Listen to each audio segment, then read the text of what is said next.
a gente encontra outras passagens da Bíblia que mencionam coisas que já existiam quando Deus iniciava a formação da Terra, né? Então, a gente é tentado a pensar assim, no princípio criou os céus, ou seja, tudo que existe, e a Terra. Tudo que está em cima de mim, inclusive o espaço, as estrelas e tudo mais. Todo o universo, Mas a gente tem que tomar cuidado para não fazer uma coisa chamada anacronismo. Anacronismo é quando a gente tenta entender um texto bíblico ou um texto antigo qualquer pelo significado que as palavras costumam ter para nós hoje. Mas mesmo hoje em dia, céu não significa sempre universo. A gente às vezes fala, hoje o céu está claro, o céu está com muitas nuvens. Do que a gente está falando aí? É do universo? Não, é da atmosfera.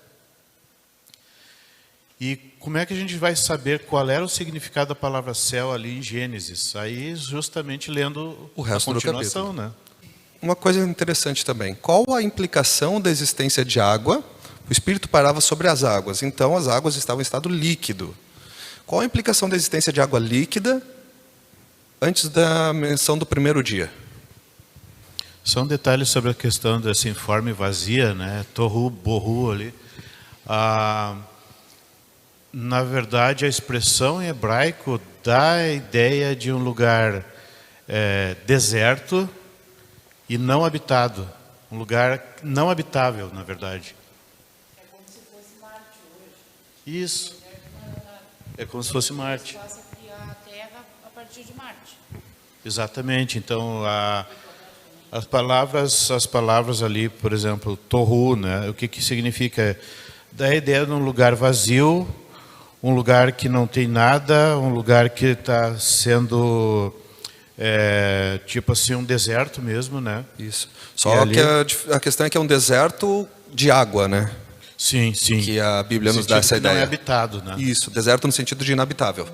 E o outro também, a palavra bohu, dá a ideia de vazio. Tipo, não tem gente morando, não é um lugar aproveitável para humanos nesse sentido. Outras formas de vida nesse caso. Sim. Bom, mas então, chegando na pergunta, qual a implicação da existência da água? Se existe água, existe a molécula de água. Se existe a molécula de água, existe átomos. Os átomos, eles ficam grudados numa molécula usando forças eletromagnéticas. E aí entra um ponto importante. Se existem forças eletromagnéticas, existem fótons. Fótons são luz. Então, luz no universo já existia. Porque senão não teria como ter água. Ok. Mas no primeiro dia, Deus disse, haja luz. Como é que existia luz antes se Deus disse que haja luz só no primeiro dia da semana de Gênesis? Já existia luz no universo? Agora eu estou confuso. Aí entra a questão do criou. E também tem mais um detalhe. Hoje nós estamos vendo, por exemplo, vamos pegar a nossa galáxia vizinha de Andrômeda aqui. Há quanto tempo partiu a luz que a gente está vendo agora? Aproximadamente 2,5 milhões de anos. Esse é o tempo que a luz demorou de lá até aqui, então a luz já existia, né? Além claro, da água, porque, só explicando um pouquinho, né? A água, assim como nós, né? A água é feita de moléculas. Moléculas são feitas de átomos. São átomos presos entre si por atração eletromagnética. E o que são os átomos? Tem um núcleozinho e tem elétrons ao redor. Esses elétrons ficam presos no núcleo, formando o átomo, pela atração eletromagnética, por causa do campo elétrico. E o que é o campo elétrico? O campo elétrico é feito de fótons. Então já existia fótons para poder haver água. Senão nem existiria matéria nenhuma, de tipo nenhum, né? Quer dizer, não matéria como a gente conhece, feita de átomos, moléculas, etc.